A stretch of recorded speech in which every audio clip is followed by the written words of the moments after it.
Hello అండి అందరికీ. అందరూ ఎలా ఉన్నారు? బాగున్నారా?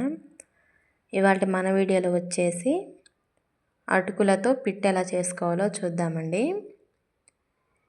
ఈ పిట్టు కోసం మనం ఇప్పుడు ముందుగా స్టవ్ పైన ఒక కడాయి అయితే పెట్టుకొని అందులోకి అటుకులు అయితే వేసుకోవాలి. ఇక్కడ నేను 1 కప్పు అటుకులు అయితే వేసుకున్నాను. ఇవి మనం కొంచెం లైట్గా దూరగా వేగితే సరిపోతుంది.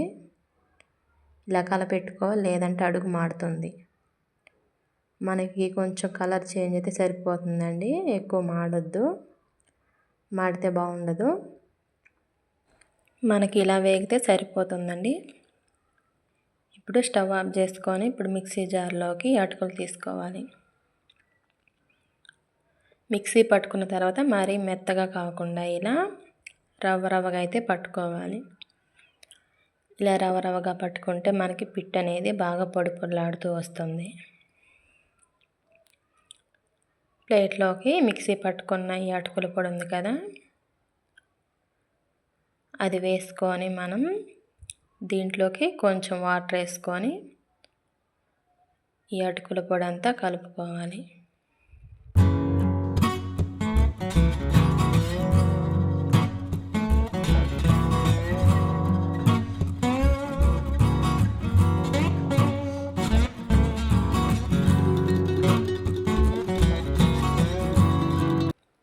ఇలా కొంచెం వాటర్ వేసుకొని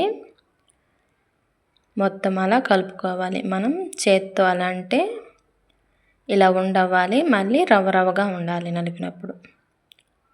ఇలా కలుపుకుంటే మనకి పొడి పొడిలాడుతూ పిట్టు అనేది బాగా వస్తుంది.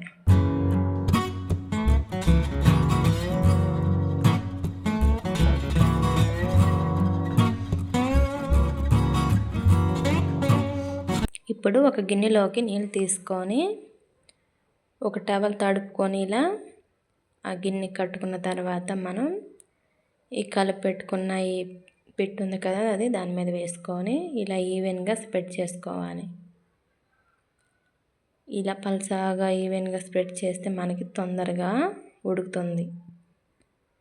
ఇలా చేసుకున్న తర్వాత ఎక్స్ట్రా క్లాత్ ఉంటుంది కదా, అది దాని మీద అలా వేసిన తర్వాత స్టవ్ మీద పెట్టుకొని ఇలా ఒక ప్లేట్ అయితే పెట్టుకోవాలి, ఆవిరి బయటకు పోకుండా ఉంటుంది. ఇలా ప్లేట్ పెట్టుకున్న తర్వాత ఒక 15-20 మినిట్స్ అయితే మనకి పిట్టు అనేది రెడీ అవుతుంది.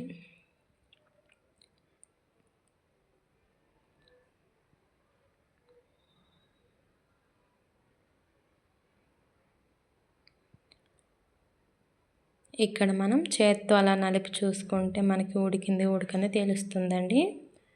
నాకైతే ఇక్కడ ఉడికిపోయింది. మీకు ఉడకపోతే ఒక 5 మినిట్స్ అలాగే ఉంచి తర్వాత దింపేయండి.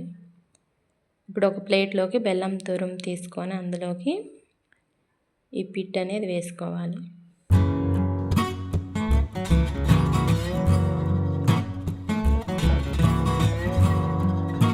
మీరు ఇందులోకి పచ్చి కొబ్బరి కానీ ఎండు కొబ్బరి కానీ మిక్సీకి వేసుకొని అలాగే 2 యాలకులు వేసి మిక్సీ పట్టుకొని కలుపుకోవచ్చు. నేను ఇక్కడ నెయ్యి అయితే వేసి కలుపుకుంటున్నాను, కొబ్బరి అవేం వేయలేదండి.